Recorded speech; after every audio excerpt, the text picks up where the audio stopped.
Hello, brothers and sisters. So, as the headline says, this is going to be about breakups, or if you're dealing with a breakup, or you can't move on, maybe, or something like that. Now, I've had a couple of relationships and a couple of breakups in my life as well, and I'm dealing with one at the moment as well. So, I guess what it is, it's another lesson, right? So, first of all, I want you to know that everything in life is either a lesson or a blessing, okay? And second of all, I want you to know that God always isolates before he elevates. So everything is happening for a reason. Everything is divine intervention. Everything is going exactly as planned, okay? You need to understand that, and you need to believe in that. But now coming to the breakup, look, this is the equivalent of a car wreck. You have been in an accident. Do you understand that? You were riding your Corvette, your awesome sports car. You were drunk. You ignored the signs. You ignored the red light. Hence, red flag. And you drove onto the intersection and a big truck drove into you. It's a massive, massive car wreck, okay? This is what has happened to you. And you're waking up in the hospital at the moment. You were maybe in a coma. You're just waking up at the moment. The doctors just stabilized your heart, okay? So take it easy, brother or sister. Breathe. Breathe. Take it easy. Congratulations. You survived. You're alive. You won. You were supposed to die, but you're still alive and you're breathing and it's gonna be okay. Congratulations. God is good all the time. God saved you.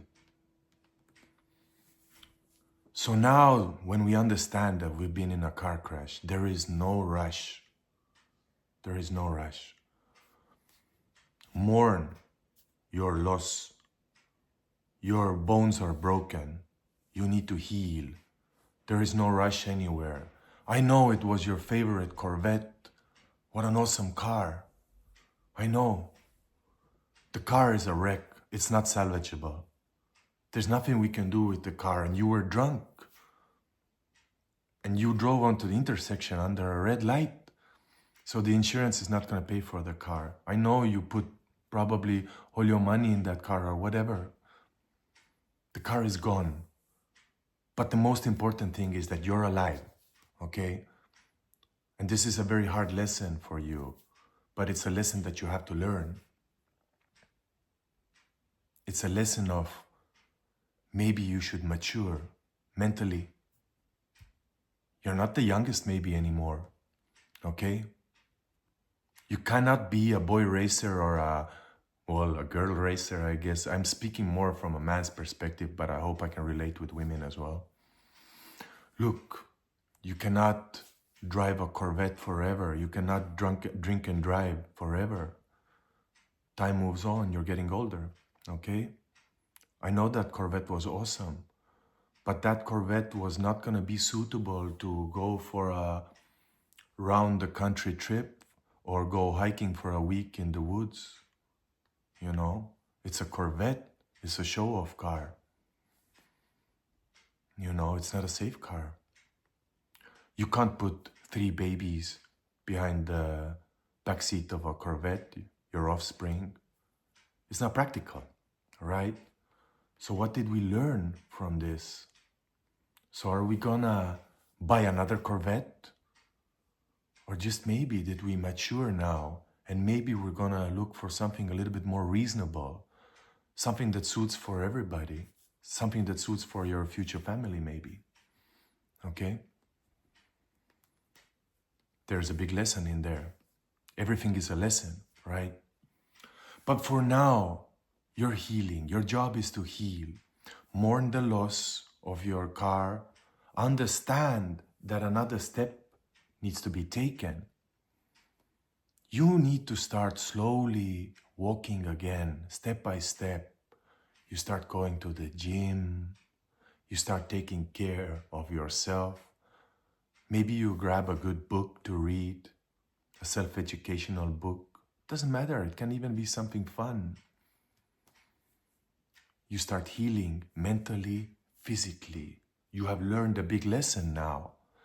Don't look from a place of scarcity. Oh, I cannot ever get my Corvette again. No, look up from a place of opportunity. Ah, I have learned something. I developed. I know now what to do. Okay? It's not going to be easy. It's going to take time. It's going to take time. And that's okay because you have time. You're alive. That's the most important thing. Life is still beautiful. And now remember yourself. Remember yourself before the relationship, or before the guy came, or before the girl came. Remember what you were like. You were whole. You were probably at the peak of your game. You were feeling really good about yourself. And that's why you attracted that person into your life. Okay? You glowed. You were whole. Okay? And that's why this person came to your life, because he saw you or she saw you blossoming. And that's why you attracted them. Okay? That was you. That's not you at the moment. You need to get back there now, step by step. Do you remember how great you felt about yourself at those times? Yeah, it was great. You slept like a baby. You had things going on. You had your money in order. You were not desperate. You were not looking for love. Love always finds you when you're not looking for it. This is very well known, right? So you need to remember that, those times are still available. You just need to get back there to those times. They are still available there. You went into comfort zone. Comfort zone is a beautiful place, but it's a place where dreams go to die. You changed. Admit it. Own it. You changed. You are not the same person anymore. Whether they had a part to do with it or not doesn't matter. What matters is that you're not the same person anymore. You changed. You changed your habits.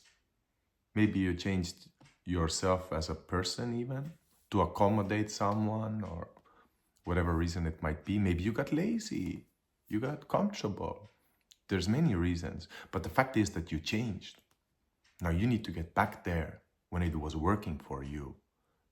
And again, this is going to take time, but time is something that you have. Take that time. Look from a place that, hey, I have an opportunity here.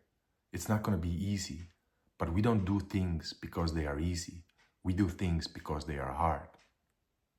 That's what Kennedy said. If it would be easy, everybody would do that.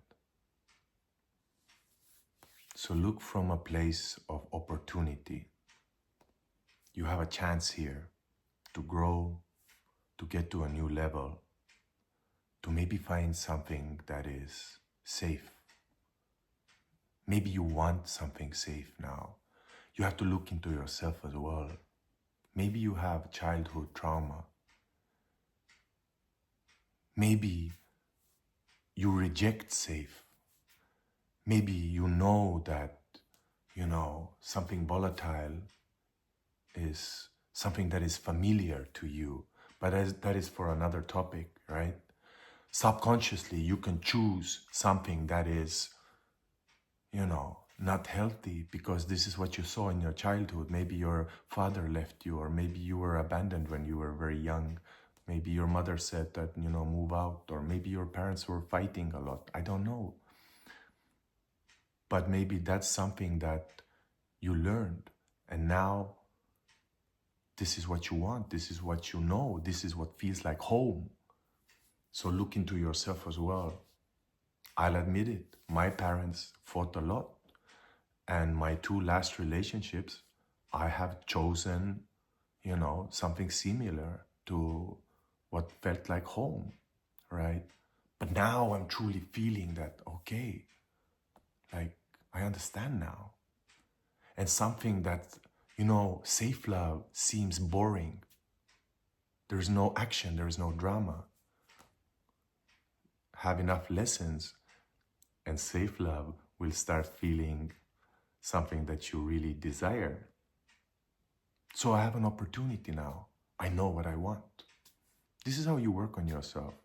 Not gonna get too much into detail with trauma bonding and stuff like that, but it's a thing. It's a big thing. Look, this video is going too long.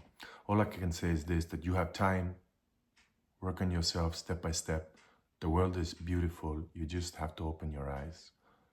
Step by step, that will pass as well. And a new dawn will rise. Take care, and I hope this was helpful.